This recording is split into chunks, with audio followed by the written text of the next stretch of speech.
Welcome. Bernie. And Marcelino, nice to meet you. Follow me, welcome to the WTO.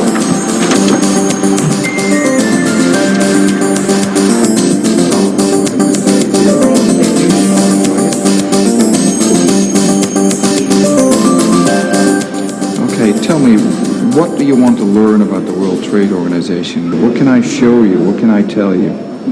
Would want to know a bit more about the WTO, know more about it from a close point, and real things about what you do here. Okay. Yeah, as long as we are inside, we would like to know some more details and something like criticism that are posed against the WTO, especially from NGOs or other kinds of organizations. First, you should know that the governments basically set up the World Trade Organization and therefore also deal with all of the business here. For them, it's important to come here, to negotiate, to deal with trade policy, and to ensure that the rules and obligations they signed on to continue to apply and are further improved. I mean, they meet on a daily basis. They come here all the time, talk about technical issues, they talk about political issues. They talk about how they can improve the situation economically in their country, to improve investments coming into their country, to create more predictability and stability in the area of international world trade. Right now, actually, there's a meeting going on of the General Council, and this is the highest decision-making body of the World Trade Organization. So you came at the right moment. I'll suggest we're going to go and have a look inside. Shall we go? Okay.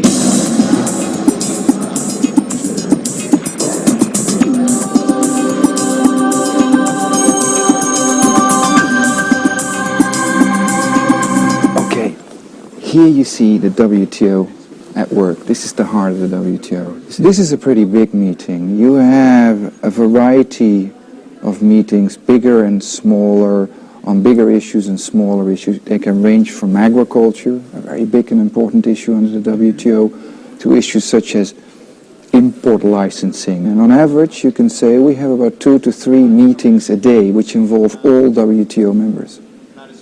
When it comes to decision making, which of course is the most important part, every member will be there because there's a decision to be taken on the consensus basis. But quite often to come to a consensus decision, one meets in smaller groups. If you and I have to find an agreement on something, we can probably do it. It's just the two of us. If you're suddenly there with 50 people, you may want to sit down with 4, then with 10 to prepare that. In order to smoothen that process, you meet in smaller groups and in bigger groups. And do they vote? They don't vote. At WTO, one of the democratic principles and pillars of this organization and this system is that anything is decided by consensus, i.e. everybody in this room has to agree with whatever comes to the table. Try to imagine that in this room a decision has to be taken. Say 2/3 of the room is in favor of a particular decision, 1/3 is against it. If you would have normal voting, say majority voting, then that 2/3 would get its way, 1/3 would not get what it wants. It might feel unhappy about it, but that's majority voting. Trade policy is considered so important, so crucial for the economies of many countries that they wanted consensus to be the basis. Everybody in this room has to agree. And that takes time, but it is the most democratic and I think most balanced way to come to decision making. You keep talking about government representatives. What about me? What about other civil groups like the environmentalists, for example? How do they get their views in here? Government are there to represent the interests of their country, of their people.